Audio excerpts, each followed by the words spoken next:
Bueno, para poder realizar las pruebas con tensión, debemos de verificar con qué tensión trabaja esta bobina, porque debemos de saber que los contactores vienen con bobinas para corriente continua, para corriente alterna. Vienen para 24 voltios, 48, 110 voltios, 220 o bobinas de 440. En este caso, esa información viene en la parte superior. Aquí podemos apreciar que la bobina indica 220 voltios, ¿okay? Y me indica 50-60 Hz. Entonces, por mis conocimientos previos, ¿okay?, yo sé que cuando me hablan de frecuencia me están hablando de una tensión de corriente alterna. Entonces yo sé que esta bobina trabaja a 220 voltios con corriente alterna. Y esto es lo que yo tengo en mis instalaciones y voy a proceder a probarlo.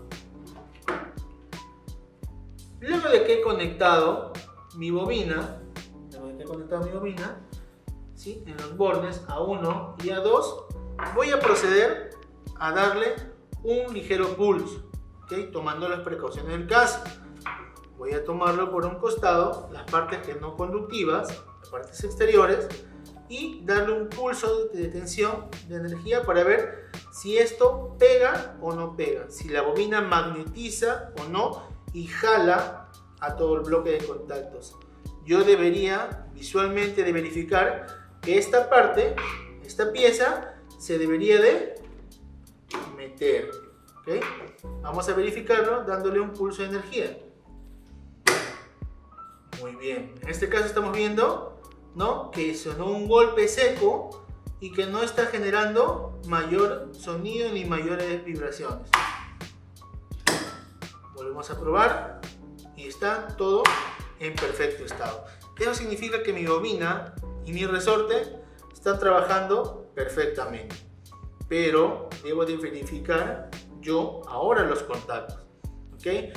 Entonces, recordamos cuál es el procedimiento. Ponemos nuestro multímetro en la posición de selección y buscamos continuidad. Ahora, recordemos que en posición de reposo los contactos principales están abiertos, ¿cierto? Abierto, abierto y abierto.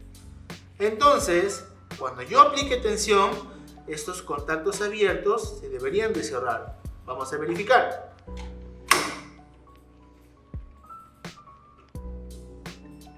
Cerrado, cerrado y cerrado.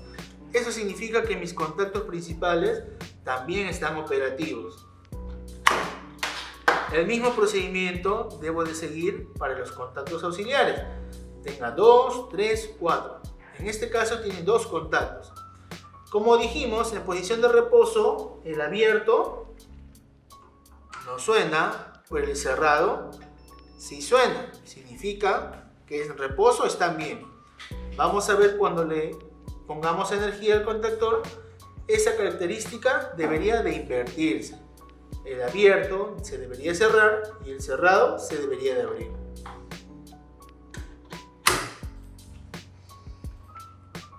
Vamos a verificar el abierto. Muy bien, ha cerrado. Y el cerrado se ha abierto. Vamos a verificarlo en este momento nuevamente.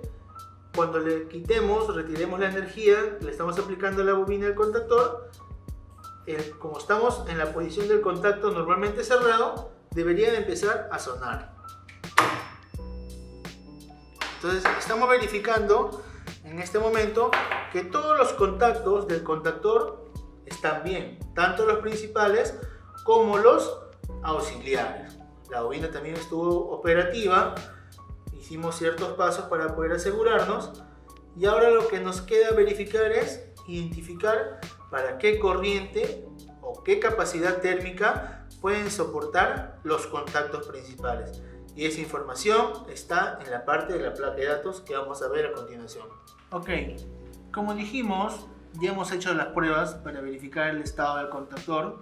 Sin embargo, tenemos que nosotros saber o poder determinar cuál es la capacidad térmica, ¿sí?, la cantidad de corriente que permite o que puede soportar en condiciones normales este contactor. Y esa información aparece en esta parte de acá, es la placa de datos. Por ejemplo, acá te indica que soporta una corriente térmica de 25 amperios. Eso significa que estos contactos, los contactos principales, van a soportar una corriente de hasta 25 amperios. Una capacidad térmica de soportar hasta 25 amperios. Sin embargo, también te aparece otra tablita en la parte de acá inferior, donde ¿de qué me habla? Me habla de tensiones y me habla de potencias. ¿Ok? ¿Qué es lo bueno de este contactor? Si recordamos nosotros, volvemos a traer a cotación nuestros conocimientos previos, sabemos que el voltaje es inversamente proporcional a la corriente.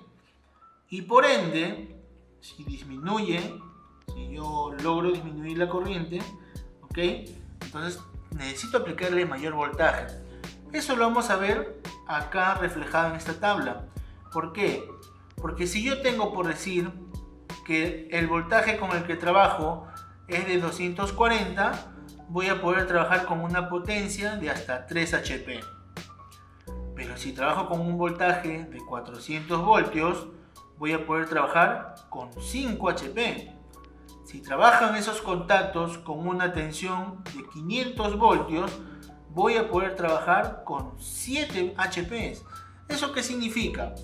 Que si yo le pongo, o si la tensión con la que va a estar alimentando este contactor es mayor, yo voy a poder conectar mayor capacidad. ¿Okay? Sin embargo, la corriente máxima siempre va a ser 25 amperios. ¿Okay? Sino que, ¿qué es lo que sucede? Que yo estoy compensando la disminución de esta corriente aplicando mayor tensión a mi carga. ¿Okay? Y eso en función de las características que tenga mi motor o mi transformador o el dispositivo que vaya yo a energizar. ¿Okay? Entonces, este contactor me va a trabajar hasta 25 amperios y el hecho de que yo le pueda aplicar mayor tensión no significa que le pueda aplicar todo lo que yo quiera. No, también tiene límites. Y este contactor, su límite máximo son de 690 voltios. ¿Eso qué significa? Significa que yo no le puedo aplicar más de ese voltaje. ¿Por qué? Porque el material del que está hecho este contactor, la estructura, no el housing, esta estructura tiene una rigidez dieléctrica. ¿Qué es la rigidez dieléctrica?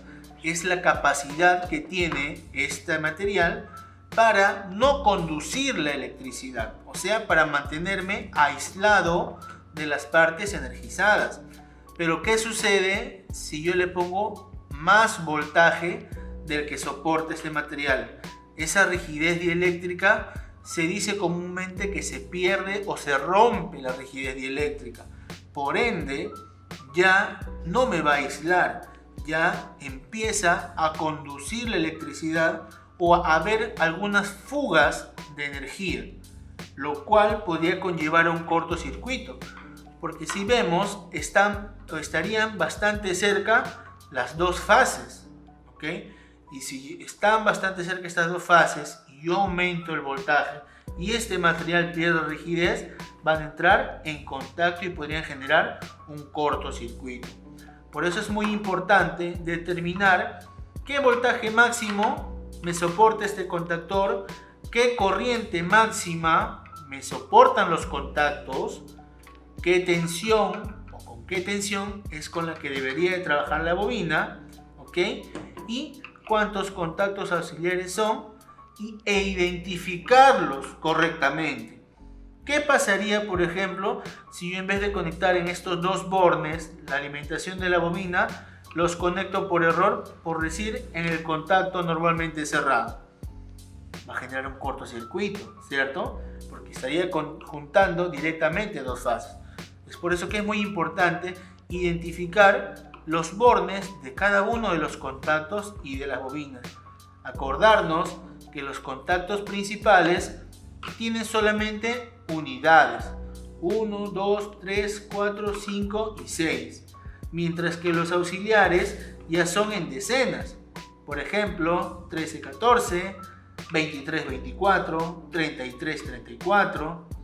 Los cerrados 21-22, 31-32, 41-42. ¿Okay? Siempre terminaciones 1 y 2 y terminaciones 3 y 4.